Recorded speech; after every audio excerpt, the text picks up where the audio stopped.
శ్రీ సాయినాథాయ నమః. శ్రీ సాయి సచ్చరిత్రము 9వ అధ్యాయము. బాబా వద్ద సెలవు పుచ్చుకున్నప్పుడు వారి ఆజ్ఞను పాలింపవలెను. వారి ఆజ్ఞకు వ్యతిరేకంగా నడిచిన ఫలితములు కొన్ని ఉదాహరణములు.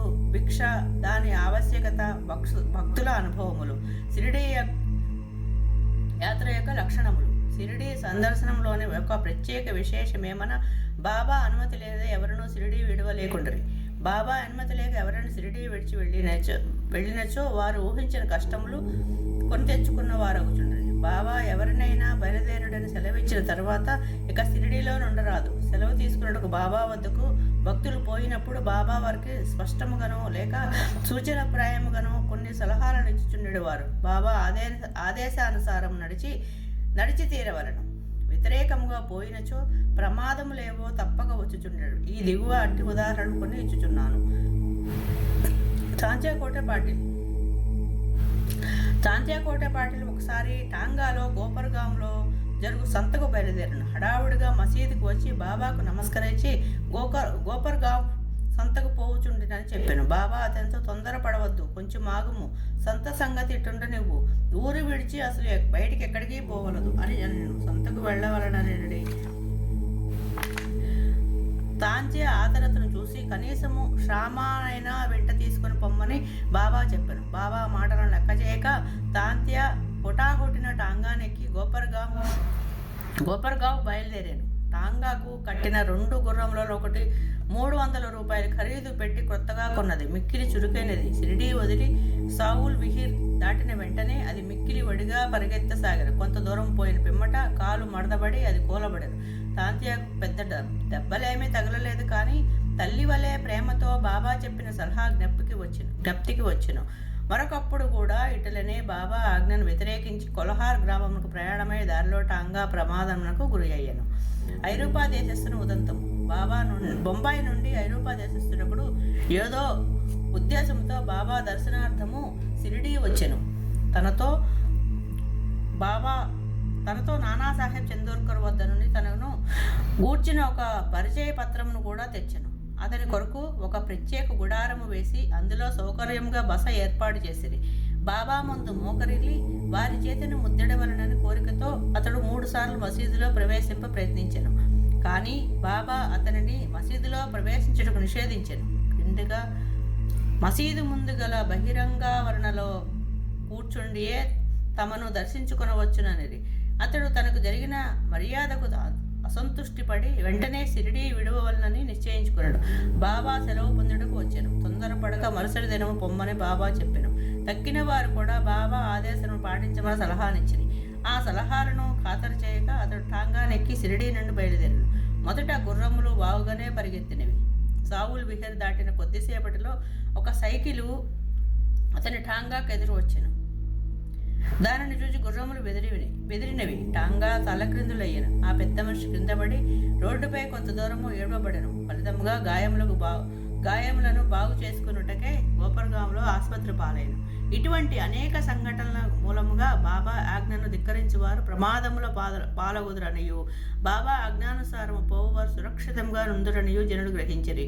భిక్ష యొక్క ఆవశ్యకత. బాబాయే భగవంతుడైనచో వారు భిక్షాటనంచే జీవితమంతయో గడపనేలా అనే సందేహము చాలామంది కలగవచ్చును. దీనికి 1 భిక్షాటనం చేసి జీవించే హక్కు ఎవరికి కలదు?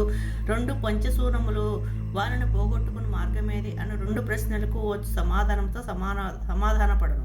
సంతానము, ధనము, కీర్తి సంపాదించుట అంత అపేక్ష వదులుకొని సన్యాసించేవారు భిక్షాటనంచే జీవించవచ్చునని మన శాస్త్రములు ఘోషించుచున్నవి. వారు ఇంటి వద్ద వంట ప్రయత్నములు చేసుకొని తినలేరు. వారికి భోజనం పెట్టు బాధ్యత గృహస్థులపై కలదు. సాయిబాబా గృహస్థుడు కారు, వానప్రస్థుడు కావడా కాదు. వారస్ఖలిత బ్రహ్మచారులు బాల్యం నుంచి బ్రహ్మచర్యంనే అవలంబించుచుండ్రి. ఈ సకల జగత్తంతయు వారి గృహమే. ఈ జగత్తునకు వారు కారణభూతులు. వారిపై జగత్తు ఆధారపడి ఉన్నది. వారు పరబ్రహ్మ స్వరూపులు కాబట్టి వారికి భిక్షాటన చేయ హక్కు సంపూర్ణముగా కలదు. పంచశూనములు వారిని తప్పించుకుని మార్గమును ఆలోచించము. భోజన పదార్థములు తయారు చేయుటకు గృహస్థులు 5 పనులు తప్పక చేయవలెను. అవి ఏవన దంచుట లేక రుబ్బుట, విసరుట, పాత్రలు తోముట, ఇల్లు ఊడ్చుట, తుడుచుట, పొయ్యి అంటించుట. ఈ 5 పనులు చేయనప్పుడు అనేక క్రిమికీటకాదులు మరణించట తప్పదు. గృహస్థులు ఈ పాపము అనుభవించవలను. ఈ పాప పరిహారమునకు మన శాస్త్రములు 6 మార్గములు ప్రబోధించుచున్నవి. బ్రహ్మయజ్ఞము, వేదాధ్యయనము, పితృయజ్ఞము, దేవయజ్ఞము, భూతయజ్ఞము, అతిథి యజ్ఞము. శాస్త్రములు విధించిన ఈ యజ్ఞములు నిర్వర్తించినచో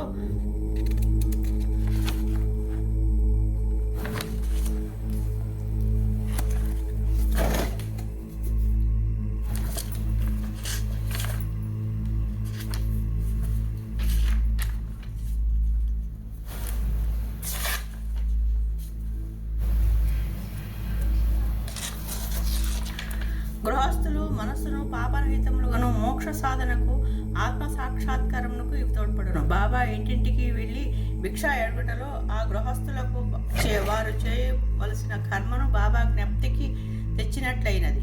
తన ఇంటి గుమ్మము వద్దనే ఇంత గొప్ప ప్రబోధమును పొందిన షిరిడీ ప్రజలు ఎంతటి ధన్యులు. భక్తుల అనుభవములు. శ్రీకృష్ణుడు భగవద్గీత యందు శ్రద్ధాభక్తులతో ఎవరైనా పత్రము కానీ, పుష్పము కానీ, ఫలము కానీ లేదా నీరు కానీ అర్పించినచో దానిని నేను గ్రహించదును అని అనుడివాడు. సాయిబాబాకు సంబంధించి ఇంకా సంతోషదాయకమకు విశేషం ఏమన్నా, తన భక్తుడు ఏదైనా తమకు సమర్పించవలని అనుకుని ఏ కారణం చేతనైనా ఆ సంగతి మరచించో అట్టివానికి బాబా ఆ విషయం జ్ఞాపకం చేసి ఆ నివేదనను గ్రహించి ఆశీర్వదించువారు. అట్టి ఉదాహరణలు కొన్ని ఈ క్రింద చెప్పబోచున్నాను. కర్కట్ కుటుంబం. రామచంద్ర ఆత్మారాం ఉరఫ్ సాయిబాబా బాబా సాహెబ్ తర్కట్ ఒకానొకప్పుడు ప్రార్థనా సమాజస్థుడైనను తరువాత బాబాకు ప్రియభక్తుడైనాడు. వాని భార్యాపుత్రులు కూడా బాబాను మిగిలి ప్రేమించుచుంటారు. ఒకసారి తల్లి కొడుకులు షిరిడీకి పోయి అచట వేసవి సెలవులు గడపవాలని నిర్ణయించింది. షిరిడీ పోవడం సంతోషదాయకమైనను కొడుకు మాత్రము దానిని మనస్ఫూర్తిగా ఇష్టపడలేదు. కారణమేమన్నా, తన తండ్రి ప్రార్థన సమాజమునకు చెందినవాడొకటిచే ఇంటి వద్ద బాబా యొక్క పూజ సరిగా పోవచ్చునని సంశయించను. కానీ బాబా పూజను తాను నియమానుసారముగా సక్రమముగా చేసేదనని తండ్రి వాగ్దానం చేయుటచే బయలుదేరను. శుక్రవారం రాత్రి తల్లి కొడుకు బయలుదేరి షిరిడీకి వచ్చింది. మరుసటి దినము శనివారం నాడు తండ్రి యొక్క తర్కట్ పెందలకడనే నిద్రలేచి స్నానం చేసి పూజను ప్రారంభించుటకు ముందుగా బాబా పటమునకు సాష్టాంగ నమస్కారం చేసి ఏదో లాంఛనం వలె కాక తన కుమారుడు చేయనట్లు పూజను శ్రద్ధగా తనతే చేయించవలసినదని ప్రార్థించను. ఆనాటి పూజను సమాప్తి చేసి నైవేద్యము కలకండలను అర్పించను. భోజన సమయమందు దానిని పంచిపెట్టాను. ఆనాటి సాయంత్రము మరుసటి దినము అనగా ఆదివారం నాడు పూజ అంతే సవ్యంగా జరిగాను. సోమవారం కూడా చక్కగా గడిచెను. ఆత్మారాముడు ఎప్పుడిట్లు పూజ చేసి ఉండలేదు. పూజ అంతు కొడుకునకు వాగ్దానం చేసినట్లు సరిగా జరుగుతున్నందుకు సంతసించెను. మంగళవారం నాడు పూజను ఎప్పటి వలె సలిపి కచేరికి పోయాను. మధ్యాహ్నం ఇంటికి వచ్చి భోజనంను కూర్చున్నప్పుడు అక్కడ ప్రసాదము లేకుండా గమనించాను. ఆ నౌకరును అడగగా ఆనాడు నైవేద్యం ఇచ్చట మరుచుటచే ప్రసాదం లేదని బదులు చెప్పాను. ఆ సంగతి వినగానే భోజనంలో కూర్చున్న ఆత్మారాం వెంటనే లేచి బాబా పటంకు సాష్టాంగ నమస్కారం చేసి బాబాను క్షమాపణ కోరాడు. బాబా తనకు ఈ విషయం జ్ఞప్తికి తేనందుకు నిందించాను. ఆ సంగతులన్నిటినీ షిరిడీలో ఉన్న తన కొడుకునకు వ్రాసి బాబాను క్షమాపణ వేయమనను. అది భాద్రాలో మంగళవారం మధ్యాహ్నం సుమారు 12 గంటలకు జరిగాను. అదే సమయం అందు షిరిడీలో మధ్యాహ్న హారస ప్రారంభించుటకు ముందు ఆత్మారాముని భార్యతో బాబా ఇట్లన్నాడు: తల్లి, ఏమైనా తినవలననే ఉద్దేశంతో భాద్రాలో మీ ఇంటికి పోయినాను. తలుపు తాళం వేసి ఉండెను. ఎలాగునను లోపల ప్రవేశించింది, కానీ అక్కడ తినటకేమీ లేకపోవడంచే తిరిగి వచ్చింది అన్నాడు. బాబా మాటలో ఆమెకేమీ బోధపడలేదు. కానీ ప్రక్కనే కుమారుడు మాత్రం ఇంటి వద్ద పూజలో ఏమయో లోటుపాట్లు జరిగినవని గ్రహించి ఇంటికి పోవడం సెలవిమ్మని బాబాను వేడాను. అందులకు బాబా పూజను అక్కడనే చేయమని ఇంటికి పోని అవసరం లేదని చెప్పాను. వెంటనే కొడుకు షిరిడీలో జరిగిన విషయమంతా వివరంగా తండ్రికి ఉత్తరం రాసి బాబా పూజను అశ్రద్ధ చేయవద్దని వేడుకున్నాడు. ఈ 2 ఉత్తరములు ఒక్కొక్కటి మార్గమధ్యమున తటస్థపడి తమ గమ్యస్థానంలోకి చేరిన. ఇది ఆశ్చర్యకరము కదా.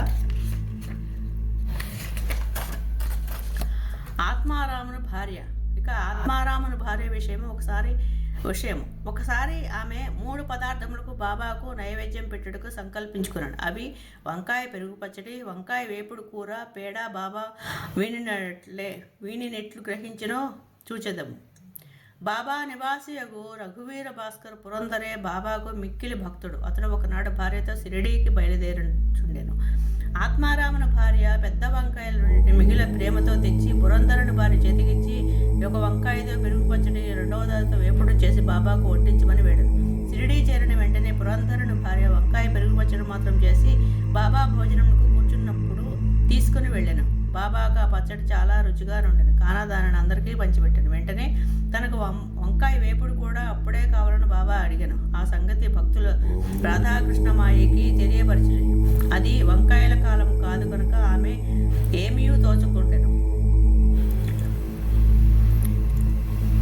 వంకాయలు ఎట్లు సంపాదించుట అనేది ఆమెకు సమస్య అయిన. వంకాయ పచ్చడి తెచ్చినదెవరని కనుగొనగా పురంధరుని భార్య అని తెలియటచే వంకాయ వేపుడు కూడా ఆమెయే చేసి పెట్టవాలనని ఆమెకు కబురు పంపిరి. అప్పుడు అందరికీ వంకాయ వేపుడును బాబా ఎందులకు కోరేనో తెలిసినది. బాబా సర్వజ్ఞతకు అందరూ ఆశ్చర్యపడింది.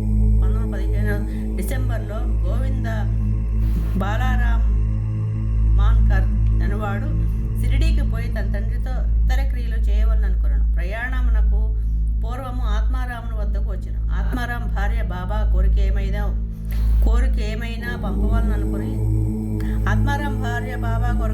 పంపవాలనుకుని ఇల్లంతయో వెతికాను. కానీ ఒక్క పేడ తప్ప ఏమీ కనిపించలేదు. ఆ పేడ కూడా అప్పటికే బాబాకు నైవేద్యంగా సమర్పించబడి ఉండెను. తండ్రి మరణించుటచే గోవిందుడు విచారగ్రస్తుడై ఉండెను. కానీ బాబా అందున్న భక్తి ప్రేమలచే ఆమె ఆ పేడను అతని ద్వారా పంపాను. బాబా దానిని పుచ్చుకొని తినడని నమ్మి ఉండను. గోవిందుడు షిరిడీ చేరాడు. బాబాను దర్శించను. కానీ పేడా తీసుకుని వెళ్ళటం మరచను.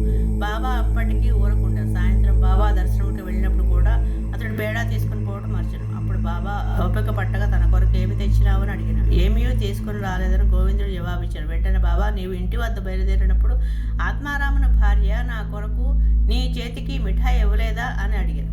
కుర్రవాడు అదంతయు జ్ఞప్తికి తెచ్చుకుని సిగ్గుపడాను. బాబాను క్షమాపణ కోరాను. బసకు పరిగెత్తి పేడాను తెచ్చి బాబా చేతికిచ్చాను. చేతిలో పడిన వెంటనే బాబా దానిని గుట్టుకుని మింగాను. ఈ విధముగా ఆత్మారాముని భార్య యొక్క భక్తిని బాబా ప్రీతికరముగా స్వీకరించాను. నా భక్తులు నన్ను ఎట్లు భావింతురో నేను వారి నా విధముగా అనుగ్రహించును అని గీతావాక్యం నిరూపించాను. బాబాకు సంతుష్టిగా భోజనం పెట్టుట ఎట్లు. ఒకప్పుడు ఆత్మారాం తర్గడ్ భార్య షిరిడీలో ఒక ఇంటి అందు దిగిన. మధ్యాహ్న భోజనం తయారయ్యాను. అందరికీ వడ్డించను.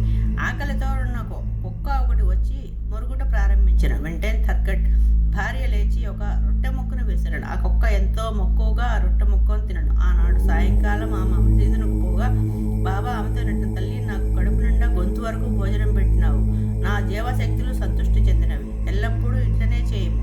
ఇది నీకు సద్గతి కలుగజేయను. ఈ మసీదులో కూర్చుండి నేనెన్నడ అసత్యం ఆడను. నా ఎందు ఇట్లే దయ ఉంచుము. మొదట ఆకలితో నన్న జీవికి భోజనం పెట్టిన పిమ్మట నీవు భుజింపుము. దీనిని జాగ్రత్తగా జ్ఞప్తి ఉంచుకొనము. ఇదంతా ఆమెకేమీ బోధపడలేదు. కావున ఆమె ఇట్లు జవాబిచ్చిన, బాబా, నేను మీకెట్లు భోజనం పెట్టగలను? నా భోజనం కొరకే ఇతరులపై ఆధారపడి ఉన్నాను. నేను వారికి డబ్బిచ్చి భోజనం చేయుచున్నాను. అందులోకి బాబా ఇట్లా ఇచ్చెను, నీవు ప్రేమపూర్వకంగా పెట్టిన ఈ రొట్టె ముక్కను తిని ఇప్పటికీ త్రేణుపులు తీయుచున్నాను. ఈ భోజనమునకు ముందు ఏ కుక్కను నీవు చూచి రొట్టె ముక్క పెట్టితో అదియు నేను ఒక్కటియే. అట్లనే పిల్లులు, పందులు, ఈగలు, ఆవులు మొదలగున అలవన్నయు నా అంశములే. నేనే వాని ఆకారంలో తిరుగుచున్నాను. ఎవరైతే సకల జీవకోటిలో నన్ను చూడగలుగుతారో వారే నా ప్రియ భక్తులు. కావున నేను వేరు, మీ తక్కిన జీవరాశి అంతయో వేరు అనే ద్వంద్వభావమును భేదమును విడిచి నన్ను సేవింపు. ఈ అమృత తుల్యమొక మాటలు ఆమె హృదయమునంతయో కదిలించినవి. ఆమె నేత్రములు అశ్రువులతో నిండెను. గొంతు గద్గదమయ్యాను. ఆమె ఆనందమునకు అంతు లేకుండెను. నీకు జీవులన్నిటి యందు భగవంతుని దర్శింపము అన్నది ఈ అధ్యాయంలో నేర్చుకునవలసిన నీతి. ఉపనిషత్తులో భగవద్గీత, భాగవతం మొదలగునవన్నీ భగవంతుని ప్రతి జీవి